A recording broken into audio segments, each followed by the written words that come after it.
Welcome to Autism Tips and Tools, where we highlight the best practical guidance from previous episodes of Autism Knows No Borders. Whether you're a self-advocate, a family member, or a service provider, there's something here for you.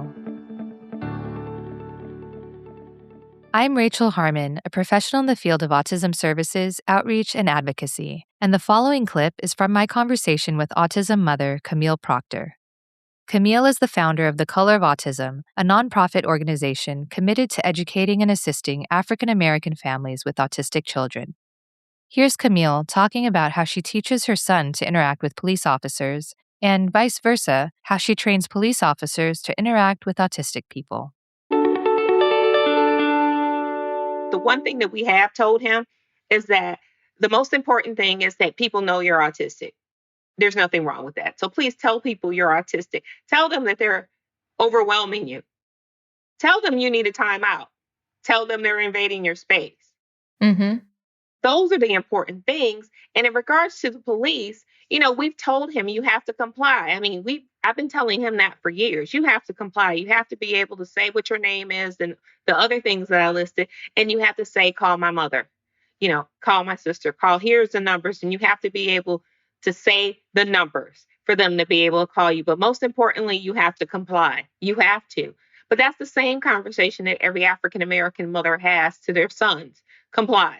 And it's sad, but that's the only thing that we can say to them is comply. Yeah. Does he hold an ID card? He has an ID card, and on his Apple Watch, he has, an app that we hope will help him. But it's a lot of because he's never without me. Okay. And that's mainly because he's not as independent as a lot of people are. So he's not without someone. So yeah, I'm lightweight and enabler, but that's just the way it is because the world has become so scary lately that it's gotten even worse for me. Like it used to be a time where I was like, okay, I'm going to start letting you, but it's like, I'm not going to let you do that. Right. Yeah. Which has nothing to do with him being autistic. It just has everything. Like right now, I've careened into the reality that he's a Black male. So that's scarier. Yeah. That's what people see first. Mm-hmm. On the other side, with regards to educating law enforcement about autism, have you seen any programs that are successful? Because I've heard of, in some instances, it's almost like taking a step backwards because people are explaining so much of the deficits of autism or kind of like the dangers of autism that it like reinforces the stereotypes. It does. And so here's one of my pet peeves. I think a lot of the police training, first of all, for police, training isn't going to help them. You can't have no offense to donuts or police, but donuts are delicious. So if police like donuts and coffee, I applaud them because that's a good thing to like. But here's the thing. You can't have a lunch and learn with police and teach them anything really about autistic people. I think that the focus is too heavy on those behaviors as a negative. And I think one of the ways that you train the police, and I'm trying to think of things, is like we have a program where we take our youth group and we have the police come in and we have them support each other so they can forge organic friendships, right? And this is over weeks. This is not like on a Saturday in an auditorium. This is like weeks where they're getting to know Jeff or they're getting to know Gina and some of the things that they like to do, some of the things that makes them anxious, some of the behaviors. And they get to understand better if they're immersed or get connected to one another. And that's the key. You have to be able to connect the two in order for the police to understand. So when we had this group and we had them come in and we're going to start it up again, one of the cops said to me, he said, you know what? I saw a kid a couple weeks ago and he was looking at license plates, just like your son, because my son is this thing, like he likes to travel. So he likes license plates. So he'll like stare at a car and he'll like be behind the car doing this. And he goes, before I met your son, I would have thought that was someone trying to steal a car. But I walked up to the kid and I said, you like license plates? And he said, yeah, that was from Virginia. And he was, because the policeman was in Virginia. He was like, yeah, it's in Virginia. And then I saw one and they went on this whole conversation about license plates. Hmm. And he said to me, and I'm thankful to you for that experience. He said, because really, honestly, he said, I would have just said, what are you doing in that car? And he said, and literally, he said, the kid wasn't even doing anything. He said, he was just standing there looking at the license plate. And he was looking at all the license plates. He said, but before that moment, I would have thought he was a perp. Hmm.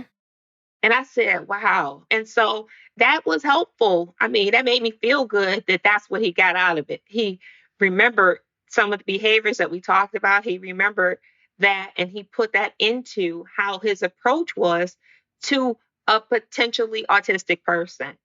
I think the other problem with the police training and all of this police stuff is that they're focusing on babies. And trust me, babies do elope, young children do elope, but I think there's too much money being dumped into these sensory friendly kits for the policemen and all of this other stuff. Yes, you do need sensory things to help you with a child who elopes or a child who's like maybe in a car accident and he's okay. Think you need those things, right? So I'm not saying get rid of them, but what I'm saying is there's a lot more emphasis put on these babies than it is on these young people.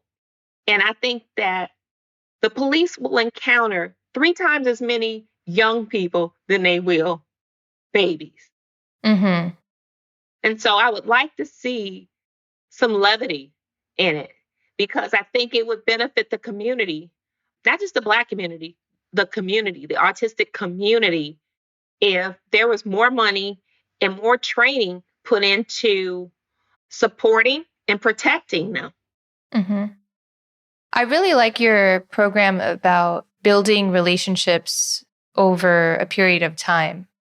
Like that kind of humanizes the autistic person so that police officers, maybe even like that one officer that you're talking about, they're reminded of people that they've met before and that they've interacted with and they've hung out with and might be able to see something in other people within the community. So that's really great. I like that a lot. It's important because when we did police trainings in the past, I would always take my son Ari with me. And so we had this little exercise where we would have Ari walk and then we would have a policeman behind him. And I said, now we would tell the policeman, you have to call him and you have to command that he stops. And of course, Ari would keep walking. And then I said, go ahead, do what you would normally do. And he's like, I said, stop, stop, stop. And then Ari would eventually stop. And then the cop would ask him, he says, what's your name? And then Ari would say, no, what's your name? And then the cop would say, no, what is your name? And Ari's like, no, what is your name? And then they would just go through this banter and it would just be ridiculous. But there was a point to the ridiculousness, which was, how does that make you feel? He goes, well, I'm frustrated, like the cop. Oh, I'm frustrated. And normally I would just think the person was just trying to be smart. So a while ago, that person would have been on the ground and cuffed. I said, really? He said, because I don't have the patience for this. And then he goes, but you know what? Now I have to look at how I'm asking the questions and how someone's replying to me. Yep. He said, because before this moment, I never even thought about the fact that I could be saying words that someone is not. He said, what's that word? I said, processing. Yeah, they're not processing it.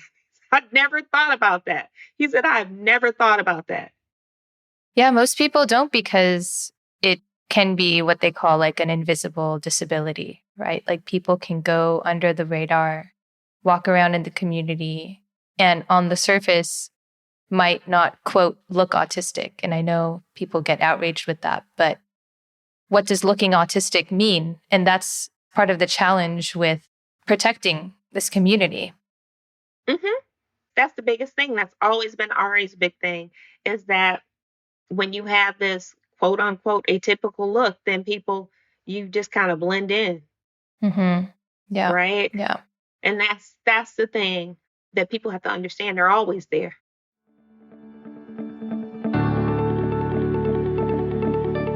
Thanks for tuning in to Autism Knows No Borders. Would you like to hear Camille's ideas about how to include Black families in research studies? Follow the link in the show notes for the full conversation. And be sure to subscribe for more stories from people connected to autism, inspiring change and building community. Let's work together to transform how the world relates to autism. Thanks for listening. Take care.